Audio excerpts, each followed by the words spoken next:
think. I don't know. I might be off on that. Okay. Meek Mill, of course, Yeah. he's Philly. He's Yeah. all Philly. Will Smith, does he count? Oh, Does he not count? Summertime. Does he count? I mean, if you count record sales, he has to count, right? I mean, him and Jazzy Jeff. Yeah. You know, you got to think about it. You know, when Summertime Yeah. hit, Yeah, that those- was yeah. it. You know, we was. Yeah. That, and sometimes we even pop that in. Yeah. Well, pop that John in. You know, the Philly. Yeah. We pop it in now. It's like, okay, yeah. So Will Smith gets his street cred for sure. Yeah. Philly rapper. And and this might be wrong to say, but when I think about Florida rappers, I always think of Two Live Crew. You know it. Two Live Crew. Two Live Crew. Two Live Crew, Trick Daddy. Trick Daddy. Yep. Trick Daddy. What's the? I know they gonna get me for this. Trina. Yeah. Trina was, you know, kind of like that female rapper. Yeah. I mean, we knew Lil' Kim. Yeah. Of course, but Trina kind of brought that different taste and that vibe to you. Yeah. It's like, okay, she got some bars. Yeah. Damn. What happened to Lil' Kim? Like, damn, She lost Biggie. She lost her. It like she got addicted to plastic surgery. Yeah, you know, like Biggie was like, you know, look, Kim, you the baddest, and when he left, I mean, maybe. Like just yeah, things changed for her. Man, when's the last hip hop concert you went to? Let's see. We went to Lil Wayne. Okay. Lil Wayne down in Tacoma. Okay. Yeah, Lil Wayne. Lil Wayne was fire. Man, I forgot about Lil Wayne. Yeah, Lil Wayne. I was like, man, he still got energy. I don't know how old he is. I know he came out pretty young in the game. He came in like 13, 14. Yeah, he has to be at least. I know he was rapping like 1998, 2000. He has to be at least late 30s, early 40s. Yeah. Early 40s. Yeah, I think you're right, Jason, on that. I think another difference, like back in the day, like most rappers, like they hit 30, they're like gone. Now rappers will rap like, you know, like rock stars, like Rolling Stone, all these stars, they keep on singing until they fucking drop dead, you know? Yeah. The same thing with rappers, I think it's a good thing. Yeah, like keep going as long as you can.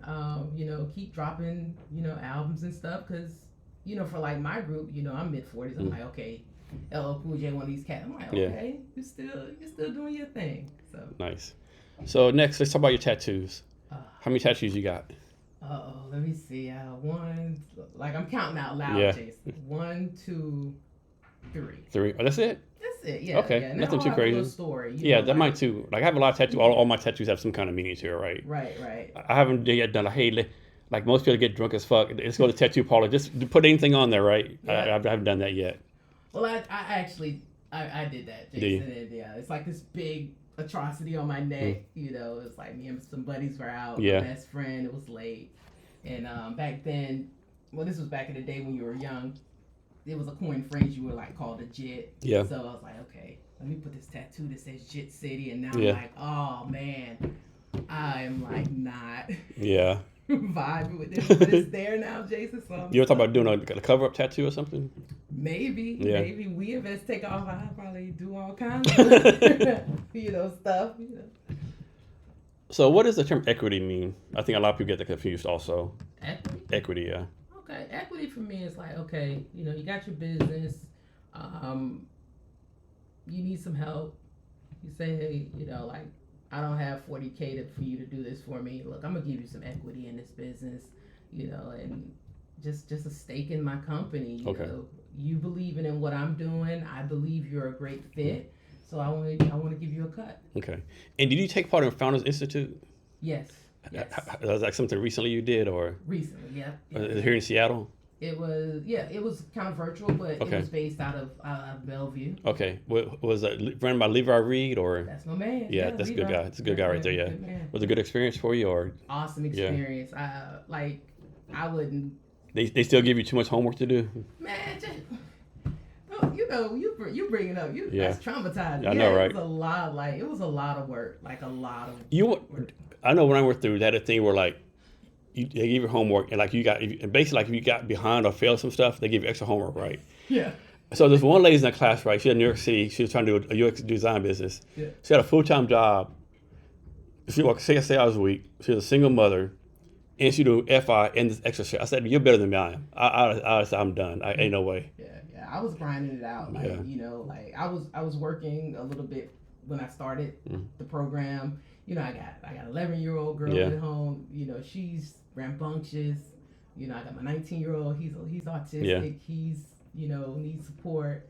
So yeah, I was juggling quite a bit, but I think when you're passionate about something, it doesn't make it as, difficult to juggle the stuff that you're doing. And how many people you have working for you now? Right now we're 6 people. So people don't realize how hard it is to find an initial team, right? Yeah. Because first of all, I have no idea. I'm guessing when you first started, you can pay people, right? So you have to convince these people to work for you for free, and give their time for free. And like I tell around, I tell people if I tell them to give equity, I'm telling you, see that pot of gold in the rainbow, you're gonna get it. More likely than not, that ain't gonna happen, right? So like, how did you go about convincing these people like believe in your vision, your passion, basically work for free, I mean, I think it's all about like the energy you have behind it, and that's the thing with like with We Invest. We try to keep it high energy, keep the vibes in a nice spot. Because there's a lot of things you do or companies you may work for that are just pure boring. You go in, you're in a cubicle and this and that. But I just let them know, this is a game changer. It's just like anything else. So I looked on your company link. You have like one female UX designer from University of Washington, one software from University of Washington. Yeah. How did that come about? Like some kind of job fair you went to, or they reach out to you, reach out to them? How did you do that? Are you referring to the product designer? Yeah. Well, like I was actually going. Where was I? I went to a happy hour. That's where I met her. So I met her at a happy hour. Kind of went in there. It was a ton of people, Jason. I'm like, man, this place is. Was it your intent to find someone to hire that day, or you just going there for something totally different? Okay. I just went in there, and I think that's how I run my business. I don't have these like there's things that are intentional answering email, but sometimes I just let it ride. Just go with the flow, whatever happens.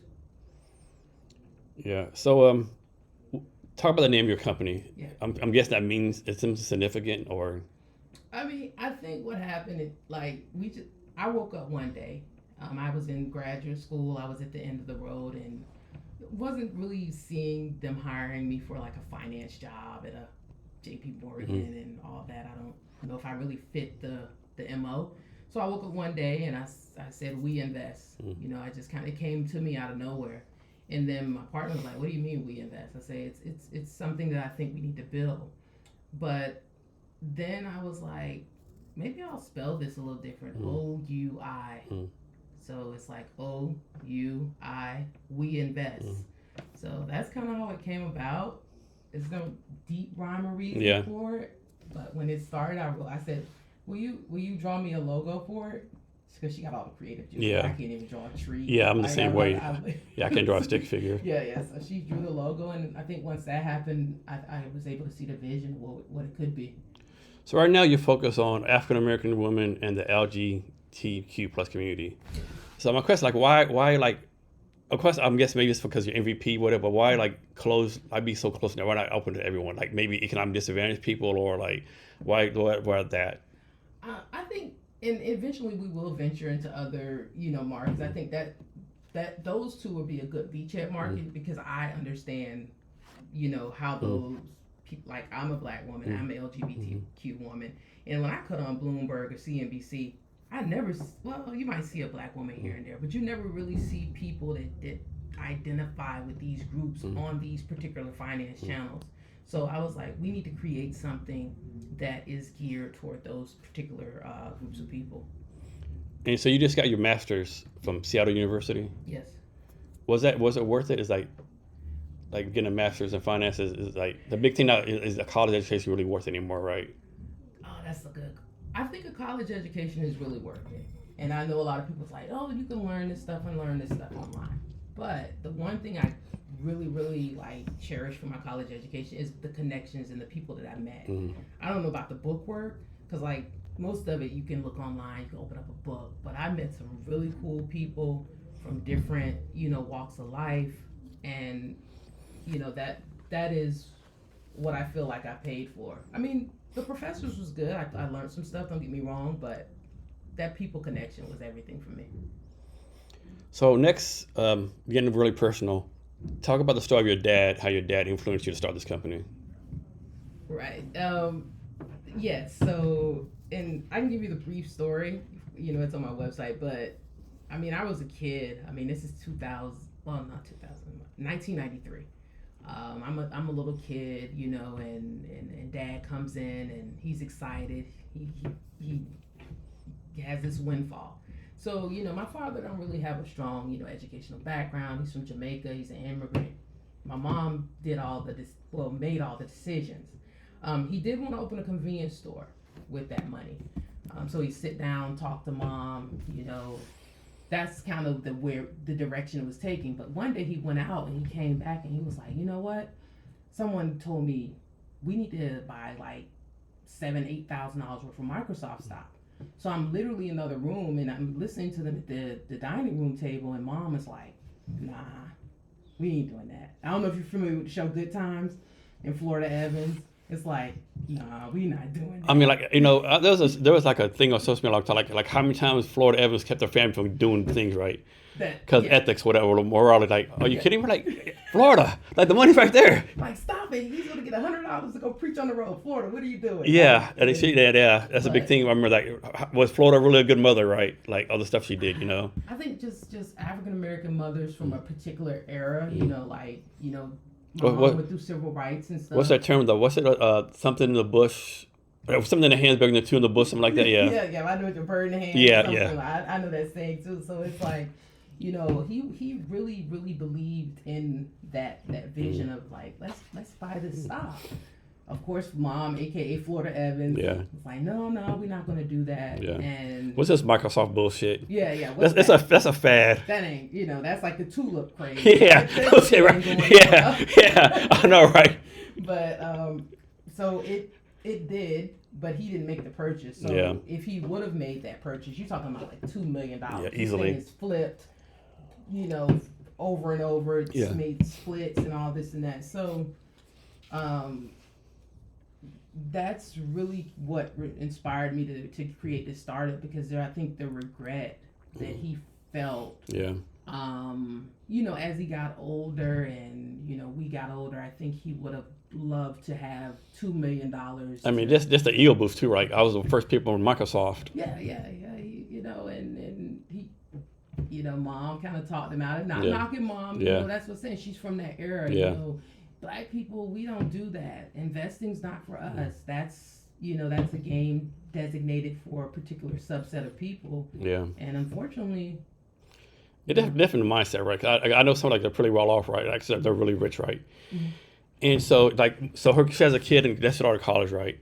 And most times your kid goes to college, like, hey, I can't afford to take some loans out. Or the parents take a loan, whatever, right? And so what they did, they had their son take out the loans, right? Mm-hmm. In his name, and then they paid it off. Yeah. And so, so they paid it off, but on the record, it's like he paid off, right? Yeah. He's 19 years old, no guy. Man, he just paid off this whatever come out loan, right? Yeah. And it's like, is it fair, unfair? Like, I mean, if you're in the situation, hopefully you're smart to do the same thing, right? Yeah. But it's kind of unfair. Like, damn, like, I want to do that. Yeah. Yeah. It's very tricky. Like investing. It's a cultural thing. And you got to wait 10 years, supposedly, you got a long-term investment, and people do invest. My shit went down 2%, sell that shit. Yeah, that panic and the psychology of investing, I think, is like the most important element of it. People look at the stock price and all this, none of that matters. It's just the psychology of you saying, I believe in this company, this is where I know it's going, let me just sit back and chill. How about investing in stuff like cryptocurrency?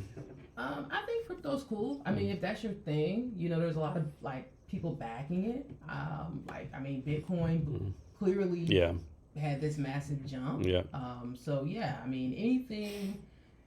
At first, crypto was like, maybe not. But I mean, this thing has been around for a while. Yeah. So anytime something's been around that long, there's some validity to it for sure. The thing I like about Bitcoin is like there's only 21 million of it, right? So like you can't like print more money like US dollars. It's 21 million, right? Yeah. There's no That's it for the big. Yeah, but I don't see nothing wrong with it. If you believe in your investment and that's what rocks for you, it works for you, then do it. Yeah. So how do you advise people to invest, right? Is like based on their their vibe? Is it based on I'm guessing you have like a Florida Evans versus like a LL Cool J, like how does that all play into it, right?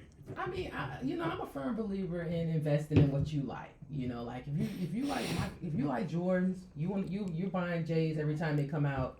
Well, you probably should be investing in Nike.